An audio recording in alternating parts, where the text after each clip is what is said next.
report. Kasi yung katulad nung comment ng isang USEC dito. Another interesting thing, we have a undersecretary, no? This is public naman, ito sa Facebook. She commented that to further clarify, the BICAM report is not the bill.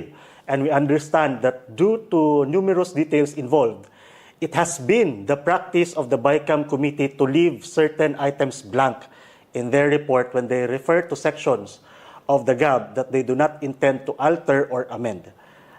Ma'am, please review your basic budgeting knowledge because never ka makakita ng ngayon lang ito nangyari na mayroong bicameral conference committee report na blanco because pipirmahan yan ng members. Second, it will be ratified by the plenary ng both houses. So you cannot present a blank